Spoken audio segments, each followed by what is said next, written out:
안녕하세요. 전 내일 모레 칠순을 바라보는 할머니입니다. 아직 손자는 없지만 그래도 제 나이가 이렇게 많아서 절 어떻게 소개해야 할지 몰라 할머니라고 생각해 주시면 좋을 것 같아서요. 어디 가서 제 이야기를 하는 게 익숙하지 않아서 여기에 사연을 올리는 것도 참 부끄러운데 우리 며느리의 도움 덕분에 이렇게 글을 올리게 됐습니다. 사실 저한텐 지금 옆에 있는 우리 며느리 말고 다른 사람이 앉아있을 뻔했습니다. 아들 하나 있는 거 열심히 키워놨는데 짝을 맺어주는 일이 참 마음처럼 쉽지가 않더라고요. 나이 70이 다 돼가면 온갖 일 다 겪고도 남을 나이인데 이런 저한테 아주 희한한 일이 하나 생겨서 제 글을 읽는 여러분은 어떻게 생각하실지 제 마음과 같으실지 하고 물어보고 싶은 마음에 어렵게 제 이야기를 꺼냅니다. 인생이 잔잔한 호수처럼 유유히 흘러가면 좋으련만 태어나서 죽을 때까지 그렇지가 않더라고요. 내가 아무리 열심히 살아도 가족들에게 일어난 일은 제 인생에도 큰 영향을 끼치기 마련입니다. 저도 있는 고생 없는 고생 다 하며 살아왔는데 아들 장가 보내려다가 아주 사람 잡을 뻔한 일이 있었습니다. 나이가 많으면 사람 인상 차기만 봐도 저 사람은 어떤 사람이겠다 판단이 서는데 그때는 뭐에 이끌린 듯이 옳지 않은 판단을 해서 아들과 제가 인생을 망칠 뻔한 사건에 휘말렸었죠. 부모는 자식이 좋아하는 일이면 함께 웃고 자식이 힘들어하면 같이 슬퍼해주는 존재라 생각합니다. 저 또한 그렇게 아들을 키우며 살아왔는데요. 아들 장가 보내려다 초가 삼간 다 태울 뻔한 저의 이야기 들어보시고 같이 공감해 주시면 감사하겠습니다. 가난이란 대물림 참 지독했습니다. 내 자식에겐 물려주지 말아야지 하지만 그게 잘 되지 않는 게 현실입니다. 저 또한 그랬습니다. 소장농이었던 아버지는 늘 남의 집 일만 거들고 사람 취급도 제대로 못 받는 그런 인생을 평생 살아오셨습니다. 한글을 몰라 사기도 당하고 사람들에게 멸시를 받는 것이 일상이셨죠. 아버지는 그래서 저에게 늘 이런 말씀을 하셨죠. 옥자야, 사람은 배워야 한다. 그리고 배운 만큼 돈도 버는 것 같다. 아무리 돈이 많아도 배우지 않으면 사람 취급도 못 받는 세상이야. 그러니 넌 아버지처럼은 살면 안 된다. 알겠냐? 그때만 해도 집안의 기둥인 장남을 위해 온 가족이 헌신하던 때 아닙니까? 하지만 아버지는 제가 아무리 딸이라도 고등학교는 나와야 한다고 하시면서 없는 형편에도 절 학교에 보내셨습니다. 당시엔 딸을 살림 미천이라고 집안의 보탬이 되기 위해 일찍 일터로 내보내는 게 다반사였습니다. 하지만 저희 아버지는 달랐습니다. 아버지는 교육을 제대로 받지 못하면 아무리 일을 열심히 해도 안 되는 세상인 걸 아셨기 때문입니다. 이렇게 든든한 아버지와 어머니 밑에서 자라왔던 제게 첫 번째 시련이 찾아왔습니다. 바로 제가 17살 되던 해 아버지가 폐암으로 하늘나라에 가신 겁니다. 엎친 데 덮친 격으로 엄마 또한 그 다음에 아버지를 따라 세상을 떠나셨습니다. 이제 누가 이 집안을 책임져야 하나 고민할 것도 없었습니다. 당연히 남자는 학교에 가야 하고 여자는 남자 형제들을 위해 일터로 나가야 했죠. 저도 오빠의 대학 진학을 위해 뭐든 닥치는 대로 일을 한 것으로 기억합니다. 공장 일도 하고 남의 집 식모살이도 하고 정말 안 해본 일이 없었습니다. 하지만 하나의 철칙이 있었다면 아버지의 말씀대로 배움의 끈을 놓지 않는 거였죠. 몇 년이 걸려도 검정고시는 꼭 합격하고 말겠다고 다짐했습니다. 일하고 공부하고 또 오빠와 남동생 둘을 챙기느라 정말 1분 1초도 딴 생각을 할 겨를이 없었습니다. 야, 내 교복은? 내 교복 어딨어? 어젯밤에 빨고 널어놨어. 그럼 아직 다린 줄도 안 했다는 거야? 시간이 없었어. 진짜 뭐 하나 제대로 하는 게 없냐? 누나, 나 도시락은? 누나, 나는 체육복. 부모님 두 분 다 돌아가시고 전 완전히 이 집에서 돈만 벌고 밥 해주는 기계였습니다. 진짜 하루에도 몇 번씩 우라통이 치밀었지만 그래도 가족이니까 하는 생각에 마음을 가라앉히고 제 일을 묵묵히 해나갔습니다. 1살 차이였던 오빠는 생각보다 공부에 소질이 없었습니다. 형제도 눈치 보느라 공부를 한다곤 했지만 별 성과가 없었죠. 하루는 시험을 치고 온 오빠가 시험 성적이 생각보다 안 나와서 화가 난다며 가방을 던지고 나가버렸습니다. 전 오빠의 책가방을 열어 오빠가 푼 시험지를 봤습니다. 그리고 제 방으로 그걸 들고 가서 시험 문제를 풀었죠. 참, 그때 생각하면 얼마나 신났던지. 그냥 저 혼자서만 독학하다가 학교에서 내준 시험 문제를 푼다는 그 자체가 재미있었습니다. 한 문제 한 문제 풀 때마다 뭔가 짜릿함이 느껴졌고 마치 제가 대학 갈 준비를 하는 고3 수험생 같았죠. 그런데 야, 너 뭐 하는 거야? 아니, 한번 풀어보고 싶어서. 너 제정신이야? 그게 무슨 말이야? 넌 네 할 일, 난 내 할 일이 있는 거야. 옥자야, 제발 네 주제를 좀 알아. 어디 감히 오빠 시험지에 손을 대? 내 주제? 그래, 네 주제. 넌 우리 밥이나 하고 돈이나 벌어오면 돼. 솔직히 우리가 잘 돼야 너도 기본은 되는 남자한테 시집 갈 거 아니야. 이 집안의 장남인 내가 잘 돼야 너도 좋은 거 아니야? 난 내 주제를 너무나 잘 알고 있어. 오빠보다 내가 더 공부 잘했고 오빠보다 공부에 대한 호기심도 많아. 사실 내가 공부를 해야 하고 오빠가 일터로 나가는 게 맞지 않을까? 왜 여자만 집에 헌신해야 돼? 서로 잘하는 걸 하면 되잖아. 이게 터진 입이라고 진짜. 너 이리 와. 전 그날 오빠한테 엄청나게 맞았고 다시는 공부에 공짜도 꺼내지 말라는 협박을 받았습니다. 전 얼굴에 피멍이 든 제 모습을 거울로 확인했습니다.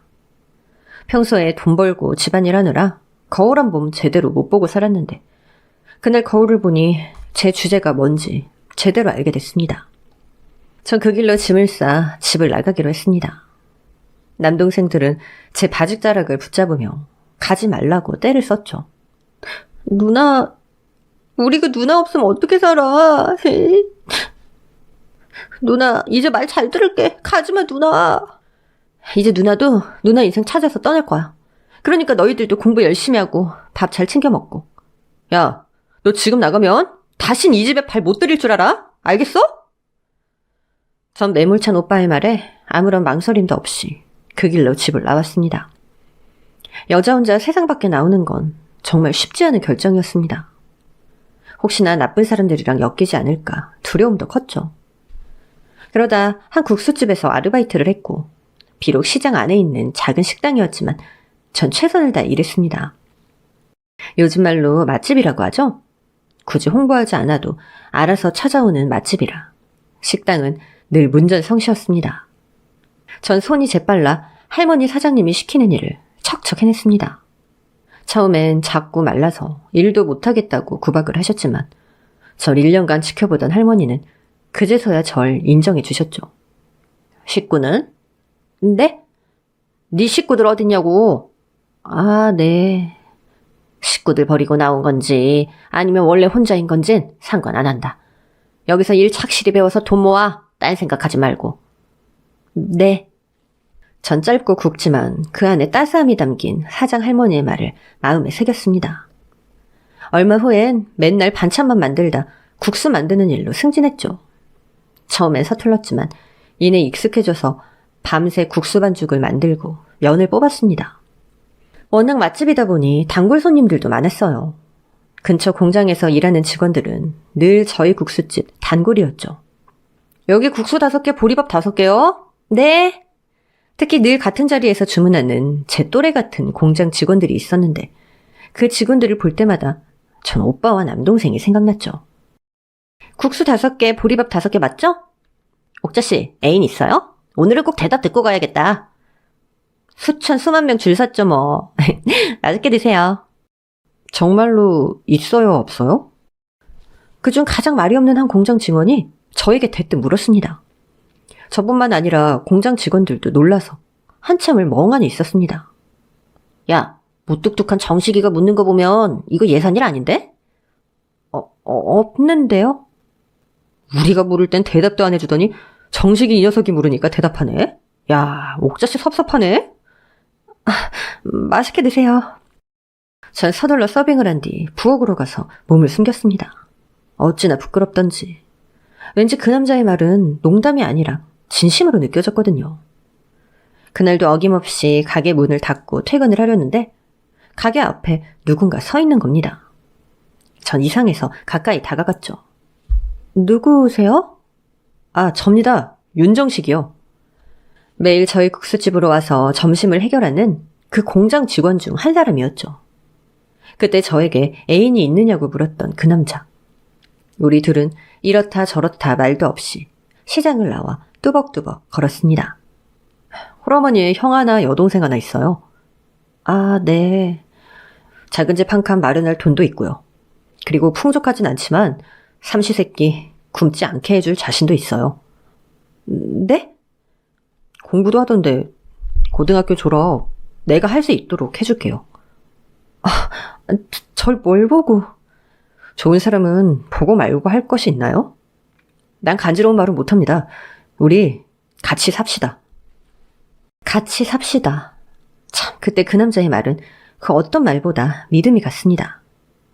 우리는 이후 몇 번의 연애 후 결혼을 했고 남편의 도움으로 검정고시도 합격을 했습니다. 고등학교 졸업장을 받은 그날 얼마나 기쁘던지요. 고생했어 정말. 당신 없었으면 못했어요 정말로. 장해, 정말 장해. 전 검정고시를 합격하고 임신을 했고 정말 떡두꺼비 같은 아들 하나를 낳았죠. 그땐 정말 없이 살아도 얼마나 행복했는지. 매일매일이 웃는 날이었죠. 요놈도 나처럼 좋은 여자 만나서 잘 살아야 할 텐데. 그치? 아직 돌도 안 된 애한테 별소리를 다 하네요. 그냥 벌써 그런 생각이 드네. 부모 마음이란 것이 이런 건가? 내가 뭐가 좋은 여자예요. 당신이 좋은 남자지. 아니야. 당신은 참 좋은 여자야. 정말로. 남편은 참 다정한 사람이었습니다. 말수는 별로 없었지만 절 사랑한다는 표현은 아끼지 않았죠. 남편은 더 이상 고생하지 말고 애만 보고 있으라 했지만 전 국수집 사장님과의 의리로 국수집 일을 계속했습니다. 우리 아들 찬성이도 국수집에서 거의 잘하다시피 했죠. 눈이 참 많이도 오던 날이었습니다. 남편은 야간 근무가 있다며 늦게 들어온다고 했습니다. 눈이 너무 많이 와요. 오늘은 오토바이 타고 가지 마요. 아유, 괜찮습니다. 이거보다 날씨가 더 굳은 날도 갔어. 걱정되니까 그렇지. 오늘 사장님도 나보고 나오지 말라고 하던데. 내년부터 월급도 오른다니까 야간 근무 줄이고 당신이랑 찬성이랑 시간 좀 많이 보내야겠다. 그래, 그런 날이 빨리 왔으면 좋겠어요. 우리 마누라 한번 안아보자. 일로 와. 부끄럽게 왜 이래요? 남편은 그날따라 안 하던 스킨십도 하고 말수도 많았습니다. 전 남편이 출근하는 걸 보며 손을 흔들었고 남편은 그렇게 출근을 했습니다. 그런데 여보세요? 윤정식 씨 집이죠? 네, 맞는데 어디세요? 여기 병원인데요. 윤정식 씨가 교통사고로 그만... 전 교통사고란 말에 전화기를 떨어뜨리고 말았습니다. 1시간 전만 해도 절 안아주었던 남편이 교통사고라뇨. 전 애를 들쳐업고 병원으로 달려갔습니다. 병원에 도착하니 남편은 싸늘한 시신으로 누워있었고 전 그 자리에 주저앉고 말았습니다. 남편 없이 앞으로 어떻게 살라고. 그날 남편의 손을 잡고 가지 말라고 얼마나 울었는지 모릅니다. 부모 잃고 형제 버리고 혼자 된 저에게 남편밖에 없었습니다. 엄마 마음을 아는지 돌도 안 지난 우리 아들도 엄마를 따라 얼마나 울었는지 모릅니다. 남편을 그렇게 보내고 전 아무것도 먹지도 못하고 집에서 울기만 했습니다. 그런데 지금 뭐 하는 짓이야? 사장님, 애가 배가 고파 이러고 있는데 엄마란 인간이 이러고 있을 거야? 정신 차려! 정말 그때 사장님 아니었으면 전 아들과 굶어 죽었을 겁니다. 그 어린 것이 엄마 힘든 거 알고 배고프다고 보채지도 않았습니다. 산 사람은 살아야지. 얼른 이거 먹고 기운 차리고 당장 식당 나와. 애미면 애미답게 행동해. 나는 애 뱃속에 있을 때 남편을 하늘로 보냈어. 그래도 살아야지. 내 자식이 나만 보고 있잖아. 그러니 앞으로 독한 마음 먹고 살아야 돼. 전 정말 눈물 섞인 밥을 어거지로 넣으며 결심했습니다. 우리 아들 찬성이 잘 키워보겠노라 말이죠. 국수집에 딸린 작은 다락방에서 아들을 키우며 일했습니다. 우리 아들이 초등학교를 입학했을 때입니다. 사장님은 저에게 아주 큰 선물을 주셨어요. 옥자야, 나 이제 일 그만하고 싶어. 네? 그게 무슨 말씀이세요? 나이도 이제 80이 넘으니까 좀 쉬고 싶다, 옥자야. 사장님, 남편도 죽고 새끼도 죽고 그래도 네가 있어 참 좋았다. 돈만 악착같이 벌고 살았는데 네가 내 딸 같고 찬성이는 내 손자나 다름없었어. 왜 그런 말씀을 하세요? 이 가게 이제 네가 맡아서 한번 해봐. 넌 잘할 거야. 저 사장님 없이는 못해요. 할 수 있어. 해야 되고 넌 엄마잖아. 사장님은 그렇게 저에게 가게를 넘기고 보름 후 집에서 주무시다가 편안히 하늘나라로 가셨습니다. 전 그때 생각했습니다. 왜 이렇게 제 곁에 있는 사람들은 다 떠나가는 건지. 너무 가슴이 아팠습니다. 이제 제 곁엔 오직 아들밖에 없었습니다. 그래서 제 인생의 목표는 아들밖에 없었죠. 이제 더 이상 사랑하는 사람들을 잃기 싫었거든요. 정말 아들을 귀하고 귀하게 키웠습니다. 아빠 빈자리를 느끼게 하지 않으려고 뭐든 최고로 다 해주었고, 저는 옷 한 벌 사입지 않아도 우리 아들은 늘 좋은 옷과 신발을 사주었습니다. 공부도 참 잘했고 사고 한 번 치지 않는 정말 눈에 넣어도 안 아플 아이였습니다. 아들을 보면 밥을 안 먹어도 배가 부를 정도였죠. 엄마, 이제 가게 안 나가시면 안 돼요? 이모들도 많고 이젠 좀 쉬셔도 되잖아요. 안 돼, 아직은. 엄마가 나가야지. 우리 아들 대학도 보내고 장가 가는 것도 봐야 하고. 엄마 아직 짱짱해. 엄마는 앞으로 제가 어떤 여자를 데리고 왔으면 좋겠어요? 난 네가 좋다면 다 좋지. 우리 아들이 워낙에 반듯하니까 아가씨도 우리 아들 닮은 아가씨 만나지 않을까? 시장 안에서 했던 작은 국수집은 체인점이 수십 개가 생길 정도로 번창했고 제 나이도 어느덧 60을 넘겼습니다. 우리 국수집은 방송에서 맛집으로 소개가 됐고 저에 대한 이야기도 신문을 통해 소개가 됐죠. 야, 40년 한결같은 손맛 신화를 일으키다. 우리 엄마가 이 정도였어? 아휴, 걔는 이야기를 떠벌려가지고 피곤해 죽겠다. 엄마, 나 어제 엄마 때문에 이사님 호출받고 올라갔다니까? 왜? 너 뭐 잘못했니? 아니, 이사님이 이 기사 보시고는 좋은 어머님 밑에서 자랐다고 칭찬해 주셨어. 그리고 조만간 우리 국수집에서 점심 먹자고 날짜 잡으라고 하시더라고. 아휴, 좋게 봐주셔서 정말 감사하네. 그 큰 대기업에서 국수집이 뭐라고. 관심도 다 가져주시고. 내가 뭐 선물이라도 하나 할까? 엄마, 요즘 그랬다가 큰일 나. 그냥 계셔요. 그럼 언제 올지 나한테 꼭 미리 날짜 알려줘. 네, 엄마. 근데 우리 회사 사람들보다 날짜를 먼저 잡아야 할 사람이 있는데. 누구? 예약 손님 있어? 예약 손님은 아니고 결혼할 사람이요. 뭐? 만난 지 한 달 정도 됐어요. 엄마한테 소개해드리고 싶어서. 한 달? 아니, 고작 한 달 만나고 결혼을 한다고? 엄마, 저 진짜 보자마자 이 여자다 생각이 들었어요. 정말 좋은 여자예요. 그래도 엄마도 아빠랑 만난 지 얼마 안 돼서 결혼하셨잖아요. 그건 그 시절 이야기고 요즘은 사람도 많이 만나보고 그런다던데. 엄마, 저 믿죠? 제가 좋아하는 사람이면 엄마는 다 좋다고 하셨잖아요. 아휴, 참. 일단 만나는 볼게. 결혼은 만나보고 생각 좀 해보자. 그럼 이번 주말로 잡을게요. 한 달 만난 여자와 결혼이라니. 솔직히 제 아들이 맞나 생각이 들었습니다. 뭐든 신중하게 결정하는 아이인데 한 달 만난 여자가 뭐가 그렇게 좋길래 그러나 궁금하기도 하고 불안하기도 했죠. 아들은 결혼하고 싶다는 아가씨를 집으로 데리고 왔습니다. 그런데 제가 예상했던 것과 많이 다른 이미지의 아가씨였죠. 안녕하세요, 어머니. 저 하늘이라고 합니다. 처음엔 예의 바르다 생각했습니다. 그런데 뭔가 안 어울리는 옷을 입은 듯한 느낌을 지울 수가 없었습니다. 예비 시어머니 본다고 단정한 투피스 차림을 하고 왔는데 손에는 뭘 그리 덕지덕지 발랐는지 손톱은 귀신같이 길었고 머리는 샛노란 색깔로 염색을 했더라고요. 양치는 다 계세요? 양치? 그게 뭐예요? 양다리 친구인가? 아버지 어머니 다 계시냐고. 아, 네. 엄마 아빠는 집에 있어요. 우리 아들이랑은 어떻게 만났는지. 제가 대시했는데요. 딱 내 스타일이라. 뭐? 대시? 아, 예리가 저한테 먼저 고백했어요. 사귀자고. 고백받고 만났는데 너무 잘 맞는 거예요. 영혼의 단짝이랄까? 네, 저 찬성씨 너무 좋아요. 대기업도 다니고 집도 부자고 대박이죠. 순진한 건지 예의가 없는 건지 전 정말 도통 이해가 안 됐습니다. 일단 집에 온 손님이기에 전 미리 만들어둔 음식을 차리기 시작했죠. 보통 예비 며느리가 오면 부엌에 와서 거들기도 하기 마련인데 전혀 눈치 보는 것도 없고 아주 자유분방했죠. 찬성아, 어서 와서 밥 먹자. 찬성아, 찬성아? 아무리 불러도 애들이 오질 않아서 전 2층으로 올라갔죠. 그런데 자기야, 이거 진짜 다이아야? 대박.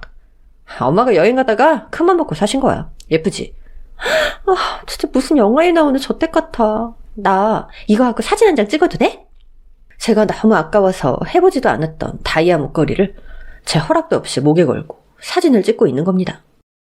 더 어이가 없었던 건 2층에 제가 아끼는 물건을 모아둔 방에 들어가서 그림이며 도자기 그리고 보석까지 함부로 만지고 있지 뭡니까? 아들, 지금 뭐 하는 거니?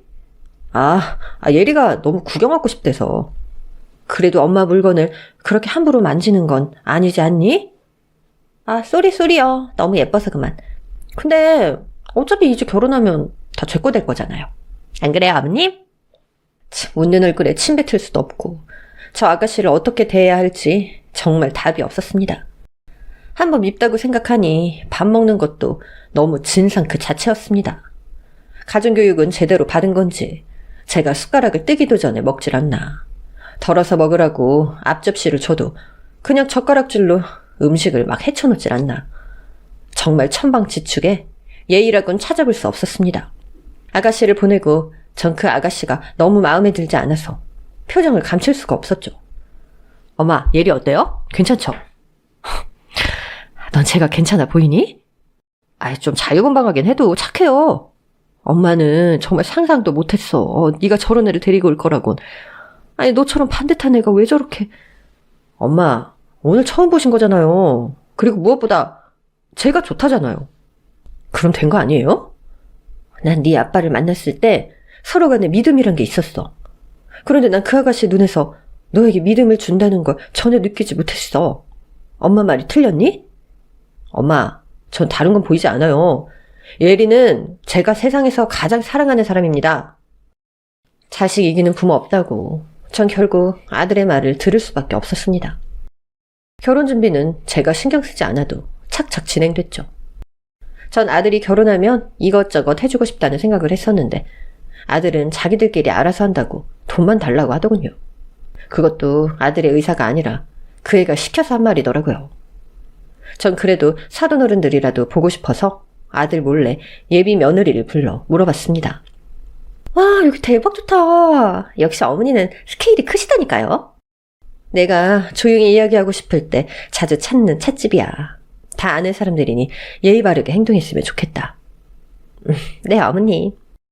너희가 하는 대로 다 해줄 생각이야. 지금도 그렇게 하고 있고. 네, 저 진짜 요즘 행복해요. 어머님 덕분이에요.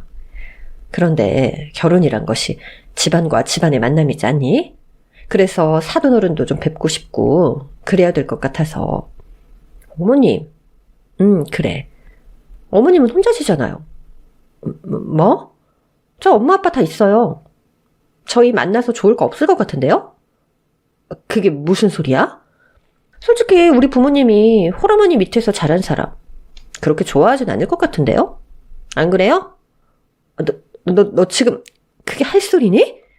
우리 솔직해지자고요. 서로 부족한 부분을 채워주는 게 가족 아니에요? 어머니는 돈, 전 찬성 씨한테 아빠 빈자리? 뭐 그런 거 해줄 수 있어요. 저희 부모님은 사랑이 많으시거든요. 솔직히 할 말이 없었습니다. 제가 아무리 돈이 많다 한들 아버지 없이 자란 아들이란 꼬리표를 뗄래야 뗄 수는 없었으니까요. 참, 어찌도 그렇게 제 가슴을 후벼 파는 말만 하던지. 당장 머리채를 잡고 감히 우리 아들한테 그런 소리를 하냐고 퍼붓고 싶었지만 남편 없는 제가 뭘 할 수 있는 게 없었습니다. 전 아들한테 이야기하고 싶었지만 아들이 상처를 받을까 아무 말도 하지 못했습니다. 그냥 이 결혼이 잘못돼 가고 있다는 것만 느낄 뿐이었죠.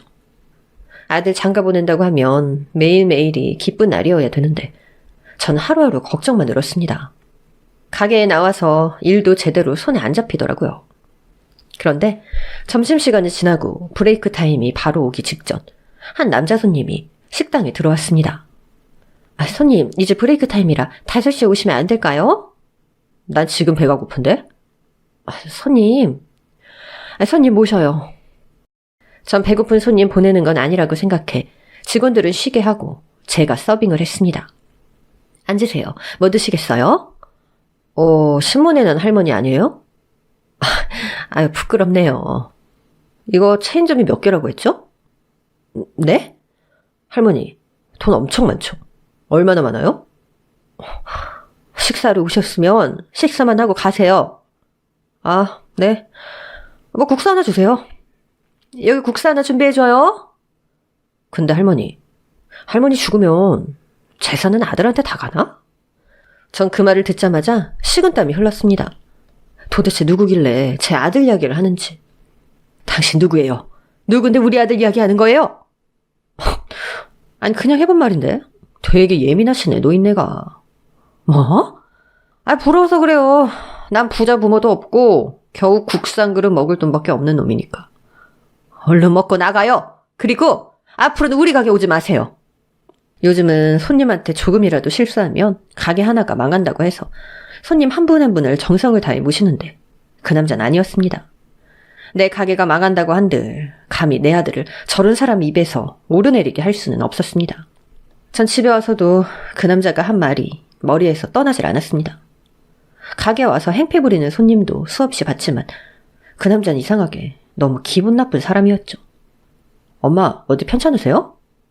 아니, 그냥 머리가 좀 아프네. 결혼식장이랑 예물 다 맞췄어요. 잘했구나. 엄마는 그렇게 예리가 못마땅하세요? 못마땅하다기보단 뭔가 너무 급해. 좀 천천히 생각해보고 하나씩 해결해도 될 텐데. 하루라도 빨리 같이 살고 싶으니까 그렇죠. 그래, 뭐 네가 행복하면 됐지. 엄마는 그것밖에 바랄 게 없다. 아들이 행복하면 됐지라는 생각만 했던 것 같습니다. 하지만 예물이며 결혼식장까지 좀 도가 지나칠 정도로 많은 돈을 쓴 걸 알게 됐습니다. 요즘 사람들은 허례허식 싫다면서 혼수며 예물이며 생략한다던데 이건 뭐 차고 넘칠 정도로 돈을 써대고 다니니 정말 기가 막혔습니다. 전 정말 열심히 돈을 벌었습니다. 그러다 보니 함부로 돈을 쓰긴 힘들었습니다. 버는 게 얼마나 힘든 줄 알기 때문이었죠.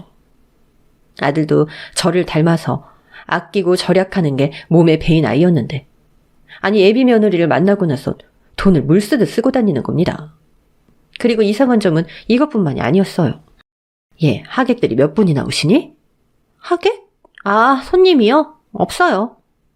뭐? 손님이 없다니. 친지분들도 계실 거고 친구들도 있을 거고. 귀찮아요. 그냥 전 초대 안 할 거예요. 그러면 결혼식장을 좀 작은 데로 잡지.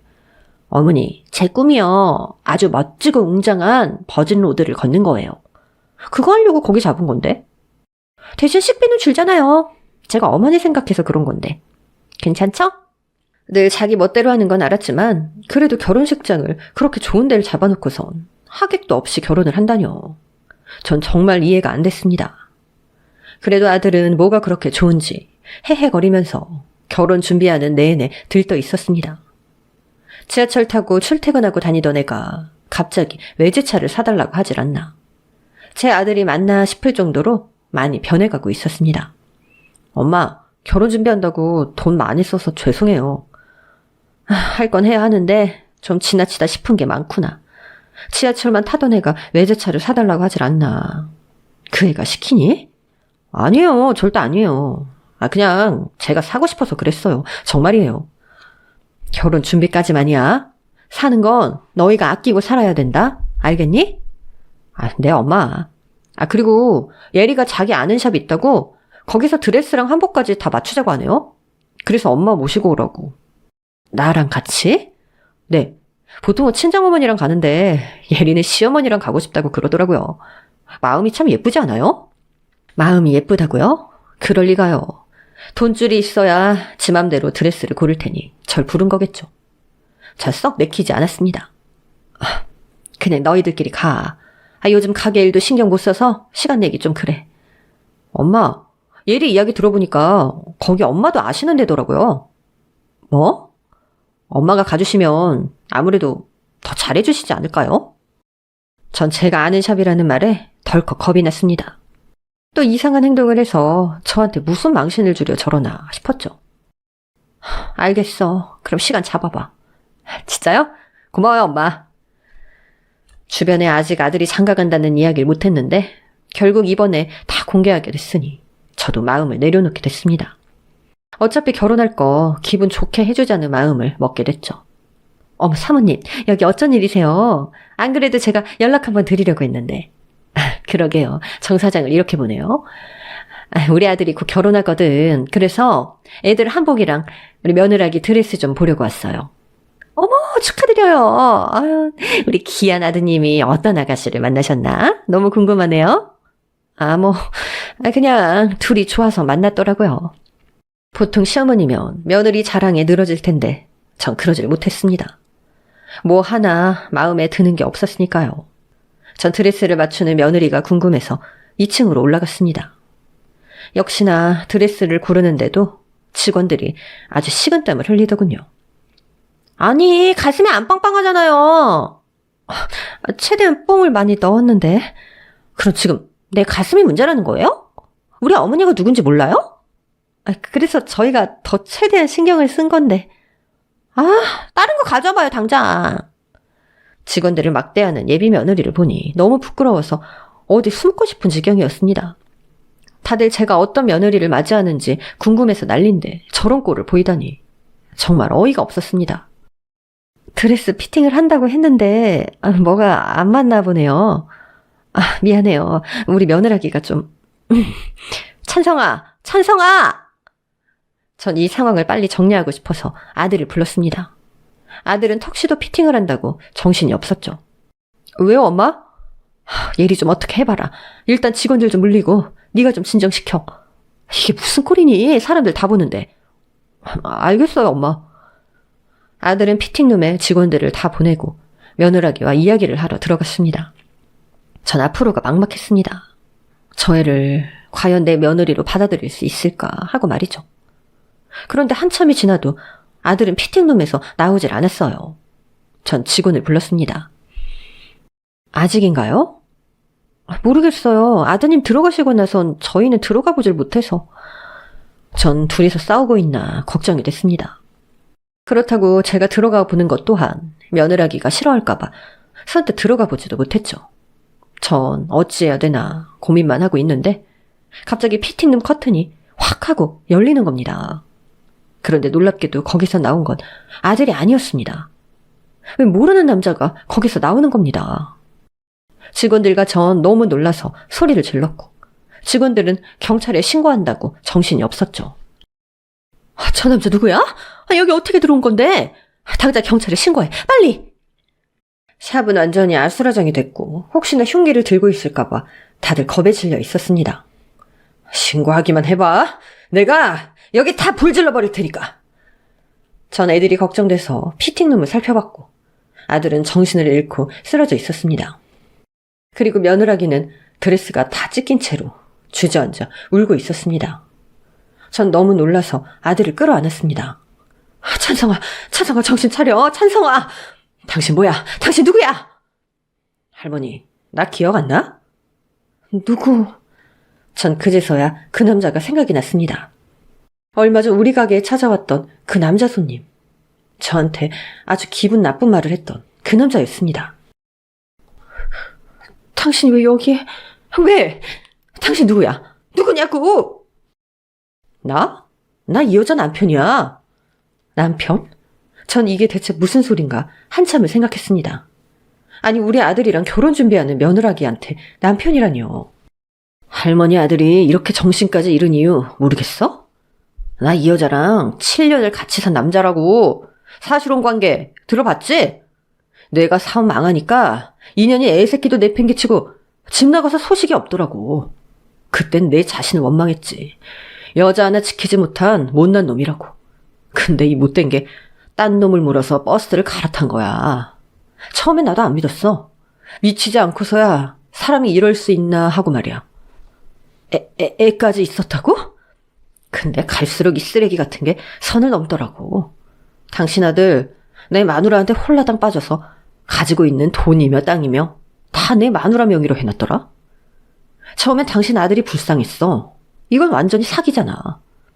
근데 생각해보니까 왜 나만 이렇게 살아야 하나 싶네. 애도 나 혼자 키워야 되고 남편이고 아들이고 다 버린 마누라. 가만히 둘 남편이 이 세상에 어딨겠어? 그래서 내가 마누라한테 아주 젠틀하게 이야기했지. 당신 아들한테 받은 거 나한테 반이라도 달라고. 그런데 이 못된 게 나보고 꺼지라네? 야, 열받더라고. 그래서 나도 이판사판 된 거야. 나만 왜 이렇게 살아야 하냐고. 왜? 믿기 힘든 이야기였습니다. 왜 저한테, 아니 우리 아들한테 이런 일이 일어났는지. 전 정말 너무 화가 났습니다. 이것들을 어떻게 해야 분이 풀릴지 하고 말이죠. 그때 샵 직원이 부른 경찰이 도착했고 경찰은 그 여자와 남자를 현장에서 검거했습니다. 알고 보니 제 며느리가 될 뻔한 그 여자는 사기로 이미 여러 전과가 있었고 현재 수배 중인 상태였습니다. 남자 또한 폭행과 사기로 이미 여러 번 벌을 받았고요. 정신을 잃은 아들을 보니 저는 가슴이 무너졌습니다. 그런데 아들은 잠시 후 정신을 차리고 절 안고 울었습니다. 엄마, 죄송해요. 엄마가 저를 얼마나 고생하면서 키우셨는데 제가 엄마한테 너무 큰 상처를 드렸어요. 저 정말 저런 여자인 줄 상상도 못했어요. 너무 제 마음을 잘 이해해주고 모든 걸 제 위주로 맞춰주는 걸 보고 착하다고 생각했는데 엄마, 죄송해요. 됐어. 그래도 여기서 멈춰서 얼마나 다행이니? 하늘이 도왔어. 아들은 예비 며느리를 만나던 당시 사랑하던 여자가 있었지만 헤어진 상태였다고 하더군요. 그런 아들의 아픈 마음을 이용해 우연히 만난 저 여자가 결혼까지 하려고 한 거죠. 사람의 상처를 이용해서 인생을 망치려 했던 쓰레기들. 정말 용서하기가 너무 힘들었습니다. 전 아들이 그 여자에게 넘겨줬다던 돈이며 땅이며 모조리 환수했고 다시는 우리 곁에 올 수 없도록 조치를 취했습니다. 아들은 그날 이후 마음의 병을 얻어서 한동안 회사도 출근하지 못하고 집에만 있었습니다. 저에 대한 미안함과 자신의 잘못된 선택의 대가가 이렇게 혹독한지 몰랐다고 하면서 말이죠. 찬성아, 그래도 뭐 좀 먹어야지. 생각 없어요, 엄마. 너 자꾸 이러면 엄마가 더 힘들어. 얼른 정신 차려. 내가 널 어떻게 키웠는데. 엄마, 죄송해요. 나 엄마 생각해서라도 정신 차려야 돼? 알겠지? 아들이 저렇게 있으니 정말 하루하루를 지옥같이 보냈습니다. 전 그 못된 것들이 교도소에 수감됐다는 소식을 들었고 제 며느리가 될 뻔한 그 여자를 찾아갔습니다. 꼭 전해주고 싶은 이야기가 있었거든요. 지내는 건 어때요? 안 좋죠 뭐. 나랑 우리 아들한테 한 짓 미안하긴 해요? 미안하게 생각하죠. 아니, 넌 전혀 미안한 마음이 없어. 아니, 깜빵까지 왔는데 뭘 어떻게 더 하라고요? 내가 너한테 꼭 전할 말이 있어서 여기까지 왔어. 사과? 그런 건 바라지도 않아. 난 우리 아들이 돌되기 전 남편을 잃었어. 그리고 아들만 바라보고 평생을 살았고 여기까지 온 거야. 넌 지금만 생각하지? 네가 돈에 눈이 멀어서 팽개쳐버리고 나온 아들을 생각해봐. 네가 여기서 나가면 누가 널 반길까? 그런 생각은 안 해봤어? 인생엔 오직 가족뿐이야, 가족. 그렇게 배 아파서 낳은 아들을 두고 어떻게 이런 일을 저지를 생각을 하니? 아직 늦지 않았어. 반성하고 또 반성해. 네 아들에게 부끄럽지 않은 엄마가 되려면 말이야. 엄마가 아니면 알 수 없는 눈물이었습니다. 정말로 그 여잔 아들의 이야기에 목 놓아 울면서 자신이 저지른 일을 반성하는 것 같았습니다. 아이가 있는 사람이라면 절대 이런 일을 저지를 수 없기 때문이죠. 이후 아들은 헤어진 여자친구와 우연히 연락이 다 다시 만났고 지금은 결혼 준비를 하느라 정신이 없습니다. 저 또한 마음 한켠 꼭꼭 숨겨둔 그리운 사람들, 가족을 만나게 됐습니다.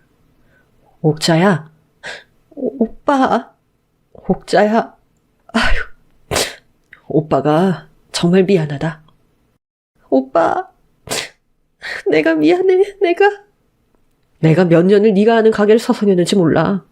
네가 얼마나 보고 싶었는지, 내가 뭐라고 널 그렇게 모질게 대했는지. 미안하다, 옥자야. 이제라도 만날 수 있게 됐어요, 오빠. 오빠, 날 찾아줘서 너무 고마워요. 전 오빠와 남동생들을 수십 년 만에 다시 만나게 됐습니다. 그렇게 그리웠던 가족을 찾은 거죠. 인생에서 가장 소중한 사람이 누구냐는 질문에 자기 자신이라고 답해야 한다더군요. 자기 자신을 사랑해야 주변 사람들도 사랑할 수 있다고요. 그런데 전 제 이기심을 제 자신을 사랑하는 것이라 생각했습니다. 그래서 가족도 버리고 사랑하는 사람을 잃고 또 소중한 아들이 상처를 받았죠. 이기심과 본인을 사랑하는 것은 다른 겁니다. 내 자신이 곧 가족이고 또 내 가족이 곧 내 자신인 걸 세월이 지나보니 알겠더라고요. 아무리 힘든 일도 이 또한 지나가리란 말이 있습니다. 견딜 수 없을 만큼 힘들어도 가족이 있기에 또 내 자신을 믿기에 살아갈 수 있다는 걸 여러분은 꼭 아셨으면 좋겠습니다.